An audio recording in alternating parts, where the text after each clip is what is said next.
Have you seen Donald Trump's mugshot yet? Mr. President, are you worried at all about that? I did see it on television.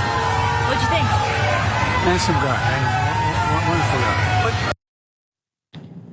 Handsome guy. He got a handsome guy comment.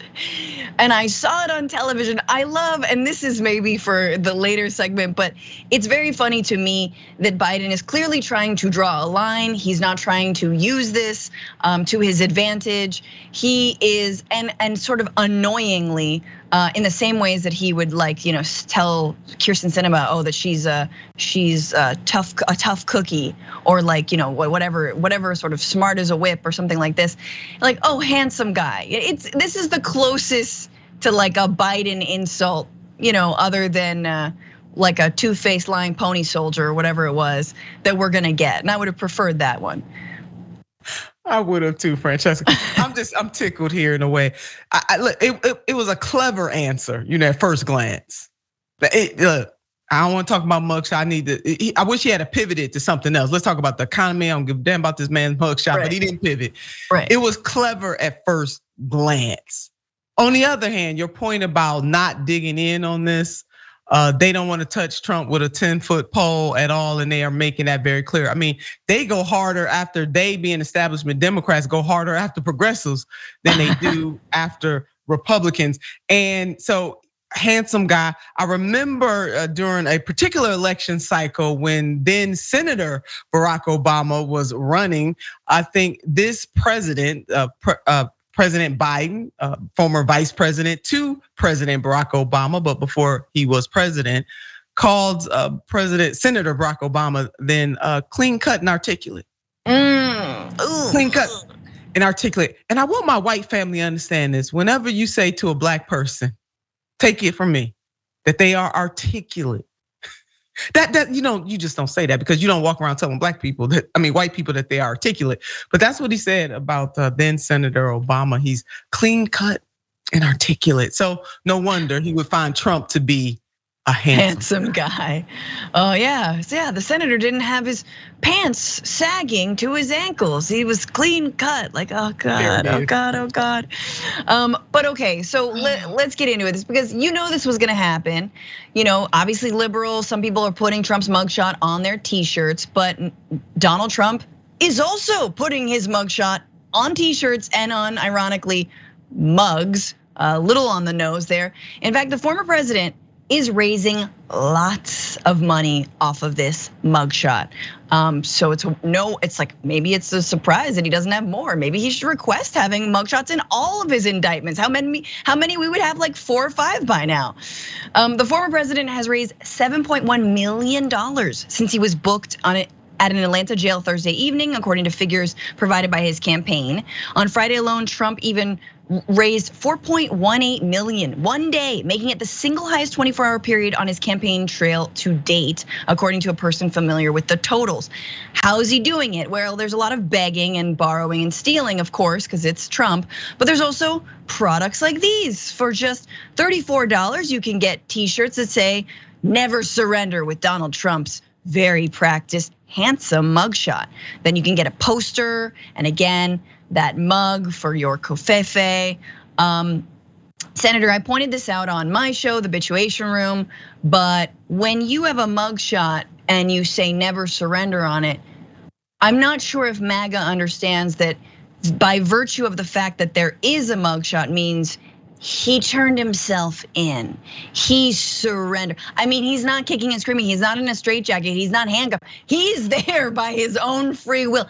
He surrendered. And by the way, it's the 4th time he surrendered. So I'm not sure what we're talking about here, never surrender. You and I are on the same page. I put out a similar tweet. Yeah. But you did surrender. Okay, do you understand? Look, we can't make this stuff up. This is gonna be, there's gonna be a lot of nice movies that come out behind all this once the writer strikes are over, and I know, and SAG after get paid what they deserve. But yeah, they did. He did surrender. So but in Trump's world, this all makes a whole lot of sense. Back to the point that he is raising money. Look, Donald J. Trump I don't agree with his policies. I don't agree with, much, like 99.9% of what this man has done and what he is doing. Politically, however, I just put on my commentator hat and just pure politics. Donald J. Trump is playing pure, unadulterated politics here, and he is winning. He is winning in the polls among Democratic voters. It doesn't matter what the never Donald Trump Republicans have to say. The man is winning and he is dominating, and he is winning. And the Democrats better get a clue, and they better get one real quick, that this man is a runaway freight train and he is running away.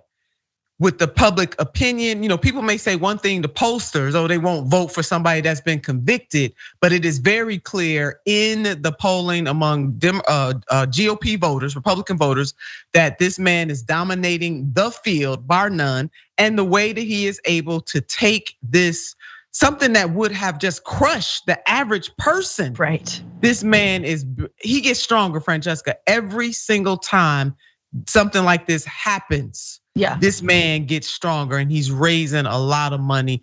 And ultimately, it is the blob. He's gonna be a living martyr. This is what's gonna happen here. If people don't get a clue and stop playing games with Donald J. Trump. And I'm not talking about the convictions and all of that. What's happening in the legal, let the man have his day in court. I'm just talking about on the pure political side. Sure. You got Democrats who playing games in the same way they did in 2016. They took this man for granted. The Clinton campaign wanted him to be the nominee because they thought that he would be the easier person to beat.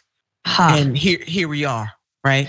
And the same thing, if the Democrats don't get a clue real quick, the same thing could happen in 2024. Don't play with this man.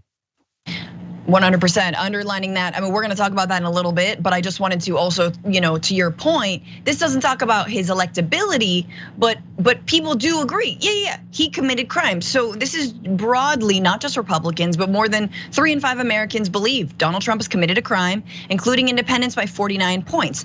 9 in 10 Democrats and nearly 3 in 10 Republicans. Okay, not great.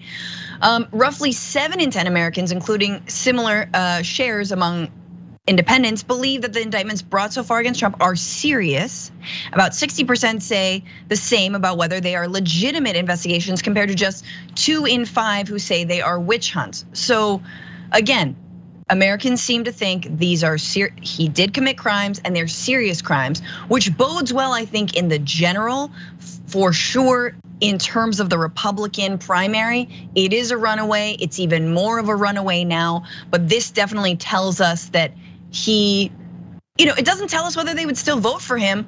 It tells us, though, that if the alternative, which seems to be Biden at this point, is not going to combat this more strongly, it doesn't really matter whether they think that he was committed of a serious crime, because if he's still offering the same old, poo-poo platter of xenophobia and build the wall and I'll bring jobs, they might as well throw down with him. So who knows? It doesn't really say whether it's about electability, Senator. So. And Francesca, just one other point. Don't forget, we just watched paint dry last week with the GOP debate, which former President Donald J. Trump was not on that stage.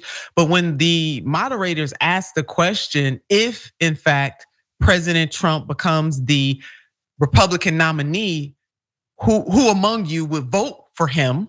Right. The majority of the people on that stage raised their hands, even the ones who kind of half-heartedly raised their hands, they raised their hands. And DeSantis, who just really showed that he is no leader at all, as he looked around to see who else was raising their hand before he raised his hand. But the bottom line is that those folks said that they would support him as the GOP nominee if that became the reality.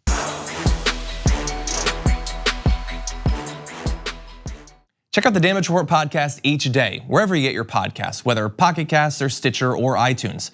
You can join me as I give you the news and stories you want, with a range of co-hosts and interview guests jumping in on the fun each day. Again, that's the Damage Report, wherever you get your podcasts. And if you get them at iTunes, don't forget to rate and review. Sometimes I'll read them live on the show.